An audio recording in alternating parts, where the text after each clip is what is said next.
Top quality और consistent performance के लिए सिर्फ सिल्वर पंप, नाम याद रखना। आप जहां पर मौजूद हैं, जहां आप दिखा रहे हैं कि दुकान में तोड़फोड़ की गई है, शीशे वहां पर टूटे हुए हम देख सकते हैं, पत्थर वहां पर किस तरह से चलाए गए हैं वो भी दिख रहा है तस्वीरों में। क्या ये उस युवक से संबंधित कोई जगह है जहां पर ये पत्थरबाजी की गई है, जहां पर दुकान में तोड़फोड़ की गई है?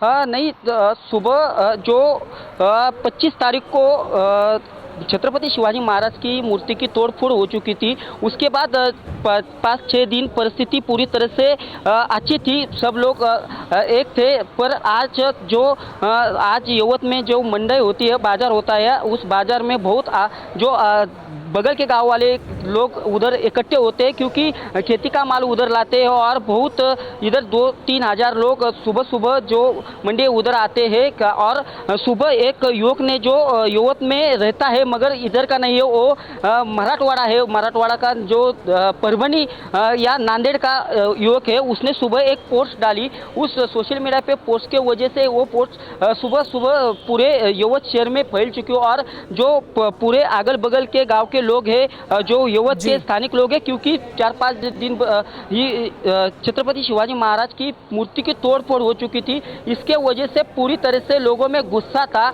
और उस गुस्सा का आज जो सोशल मीडिया पे जो पोस्ट हुई, उसका गुस्सा आज पूरी तरह से लोगों ने इकट्ठे होकर रास्ते पे आ गए। और रास्ते पे आकर जो मस्जिद है, जो ग्राम पंचायत होती है, उसमें जो मस्जिद की ग्राम पंचायत की जगह होती है, उस जगह पे जो मस्जिद होती है उसको लोगों ने पार दिया। संवाददाता TV9 भारतवर्ष संवाददाता संदीप भी मौजूद हैं, उनका रुख भी कर लेते हैं, वापस आपके पास आएंगे। संदीप, आप क्या कुछ देख पा रहे हैं और क्या जानकारी आपके पास है? क्योंकि जो अभी तक समझ आ रहा है वो ये कि पिछले एक हफ्ते से कुछ तनाव चल रहा था और आज सुबह एक पोस्ट के बाद तनाव इस हद तक पहुंचा जिस तरह की तस्वीरें हम देख रहे हैं।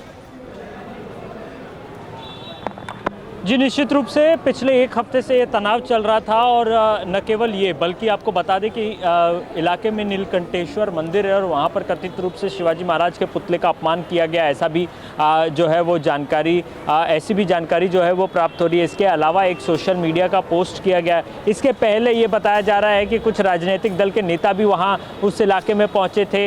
हिंदू जनजागृति के बैनर तले जो है कुछ एक सभाएँ भी हुई थी। तो कहीं ना कहीं ये घटनाक्रम जो है वो पिछले एक हफ्ते से चलता आ रहा है। इसके बाद आज सुबह जो है वो दो गुटों में विवाद देखने को मिला, क्लैशेस देखने को मिला, जहां पर दोनों ही गुट एक दूसरे के साथ भिड़ गए।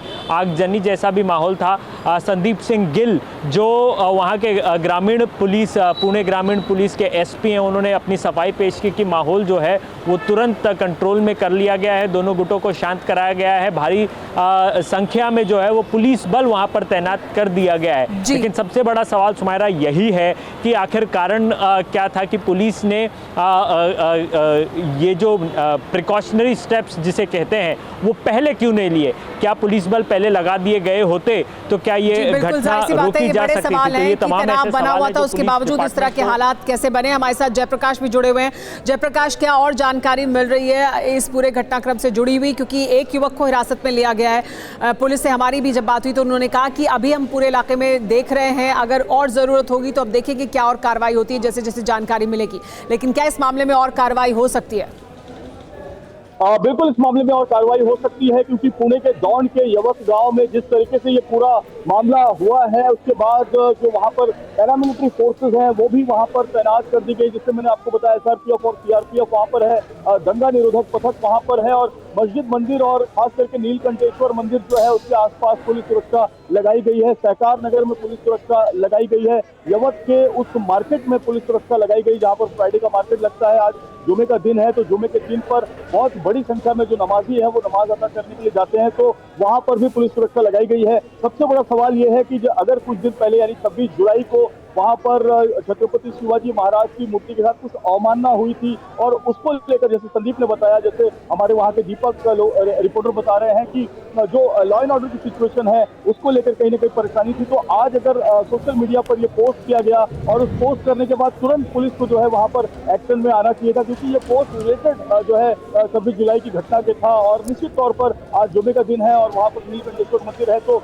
श्रावण महीना चल रहा है, तो ये एक लॉ एंड ऑर्डर की सिचुएशन जरूर बनती है। और धार्मिक मामला न बने, इसको देखना पुलिस की जिम्मेदारी। जी बिल्कुल जयप्रकाश, तो तनाव को क्या कदम उठाए जा सकते थे कि कम किया जाए, लेकिन जो तनाव पहले से बना हुआ था उसमें एक सोशल मीडिया पोस्ट ने कैसे और तनावपूर्ण इस पूरे माहौल को बना दिया, जिसके बाद इस तरह की तस्वीर बनी है जहां पर भारी पुलिस बल को तैनात करना पड़ा है, लेकिन हालात इस समय नियंत्रण में बताए जा रहे हैं। आप सबका बहुत बहुत शुक्रिया जुड़ने के लिए और ये तमाम जानकारी देने के लिए।